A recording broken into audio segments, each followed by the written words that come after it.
na naman, pataas na lang ng pataas ang bayarin ko sa kuryente. Kailan kaya mababawasan ang problemang ito? Hi, ako si Tom. Alam niyo ba kung bakit kayo ay may mataas na bayarin sa kuryente? Ito ay dahil sa patuloy na pag-aaksaya sa kuryente na hindi natin nalalaman. Mahihahalin tulad natin ito sa tubig sa gripo na kung patuloy ang pagpatak nito, siguradong malaki ang problema mo. Ang mga pader ng ating mga tahanan ay puno ng tinatawag na electric currents. Patuloy na naaksaya ang mga kuryenteng ito kahit hindi mo ito direktang ginagamit. Ngayon, hayaan niyong ipakita ko sa inyo kung paano kayo makakatipid sa kuryente at makapagtitipid ng malaking halaga. Gumamit ng superpower, makatitipid ka ng mula 15 hanggang 30% ng iyong konsumo sa kuryente.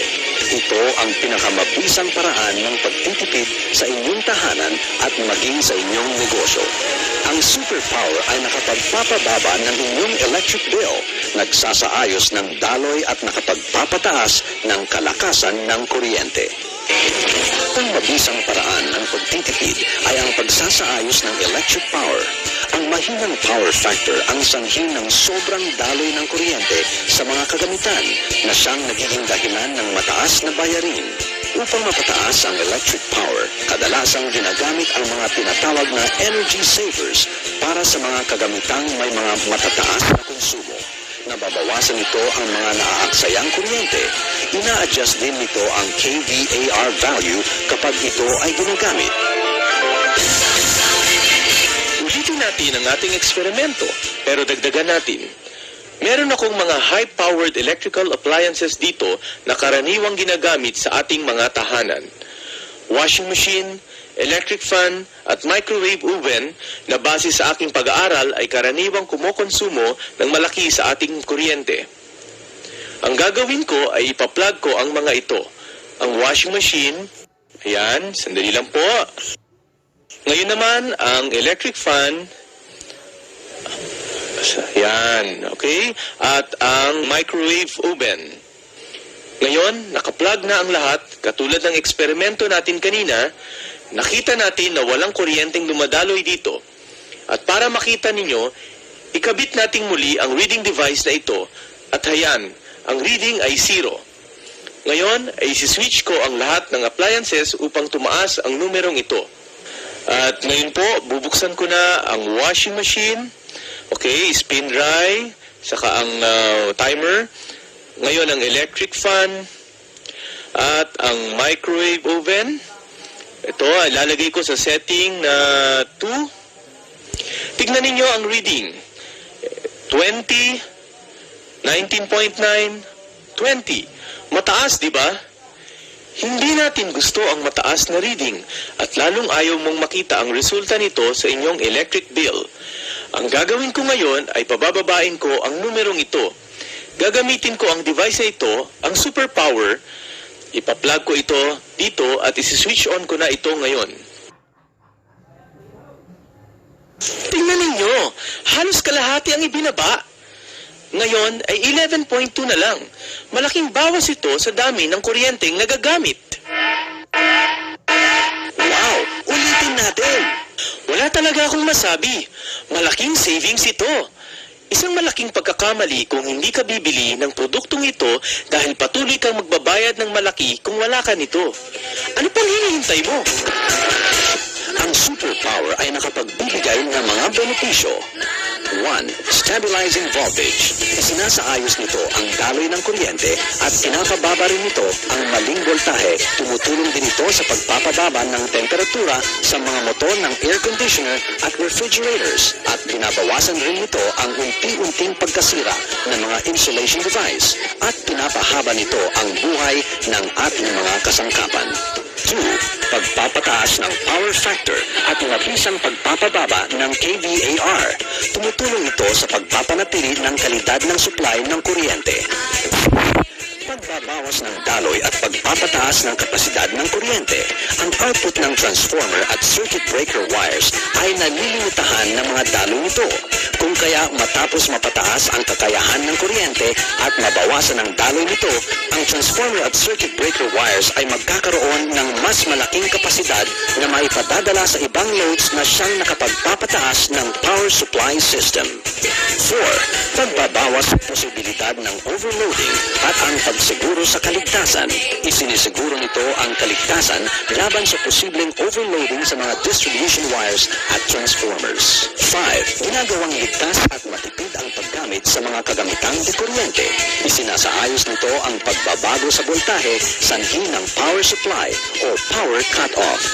Pinapanatili nito ang tamang voltahe at pinapababa ang konsumo ng kuryente lalo na tuwing switching on and off ng mga kagamitan. Pinapababa rin nito ang lakas ng biglang daloy ng kuryente sa mga makina at lighting equipment. Pinagaganda ang operating efficiency at pinapahaba ang buhay ng mga kagamitan. Kung mayroong mataas na wire temperature dahil sa overload, kaya itong pababain ng superpower. 6. Constant Automatic Detection Control. Ito ay isang automatic detecting system na kayang i-calculate at i-monitor ang electric current load na kailangan upang makamit ang nais na pagtitipid ng kuryente sa bahay at negosyo. Ang superpower ay gumagamit ng automatic power adjuster upang mabalanse ang electric consumption. Binabawasan nito ang mga naksayang kuryente. Ayon sa mga pag-aaral, kaya nitong pababain ang mga naksayang kuryente mula 10 to 30%. Hi, my name is Dino. Isa akong businessman. I used to be an employee pero sa hirap ng buhay na pag-isip-isip ko to venture into business. So last March, I bought 20 units of computer for an internet shop. Okay naman ang kita, malakas, but the problem is ang taas ng bill sa aking kuryente. So, inaabot ng mga around 20 to 25,000 a month ang binabayaran ko, and that's too much. So, one time, nag-isip ako ng paraan, I was channel surfing, and I saw this product, Superpower. Sabi, makakatipid ka raw ng as much as 20% of your electricity bill. So, binili ko siya, and I tried it in my house, and totoo nga, nakatipid nga ako, around 25%. So, I tried it also in my internet shop, and I found out that I can really save as much as 30% of my electricity bill.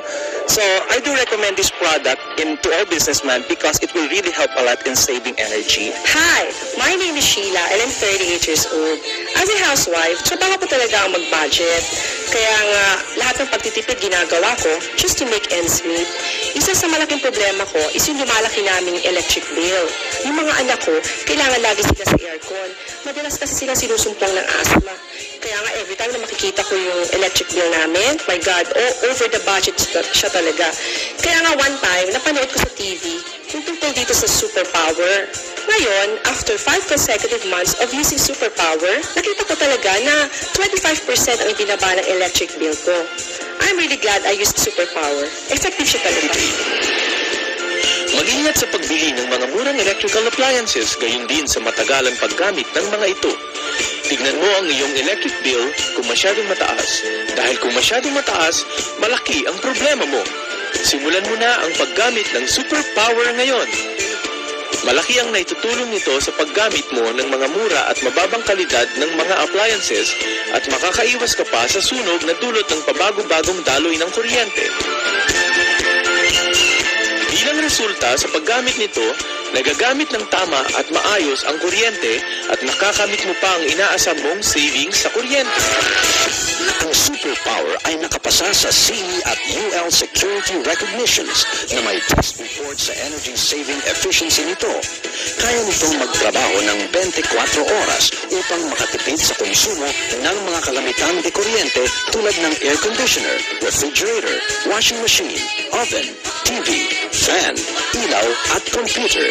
Pinipigilan rin nito ang mga panandaliang malalakas na voltahe at current overloading. Siguraduhin munang naka-off ang switch bago i-plug ang superpower. Tandaan na dapat din naka-off ito bago tanggalin sa power outlet.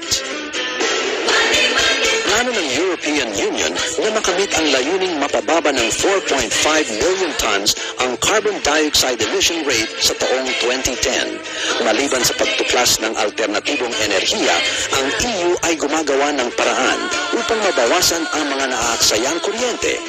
Sa pag-unlad ng power-saving technology, ang paggamit ng mga energy savers ay tumaas nitong mga nakalipas na mga taon. Mula 1999 hanggang 2007, ang annual sales growth rate ng mga energy savers ay 18% para sa mga environment-conscious na mga bansa sa Europa. 25% nito ay ginagamit sa mga German households, sinundan ng Austria at Greece. Ito ay sadyang ginawa para sa mga tahanan at ginagamit na rin ito sa mga bansang Netherlands, Denmark, Middle East, Japan at Australia. Bilang tugon sa green environmental protection, ang Beijing ay gumagamit ng 12,489 units ng energy savers sa kanyang mga ahensya ng gobyerno, kung saan ay nakatipid sila ng 2.05 million kilowatts at $1.64 million taon-taon. Huwag nang mag-atubili, umaksyon para makatipid. Ang superpower ay kayang pataasin ang electric efficiency, mabawasan ang nasasayang na kuryente at kayang pahabain ang buhay ng inyong mga kasangkapan. Simulan na ang paggamit upang masimulan mo na rin ang pagtitipid. Tawag na! It's a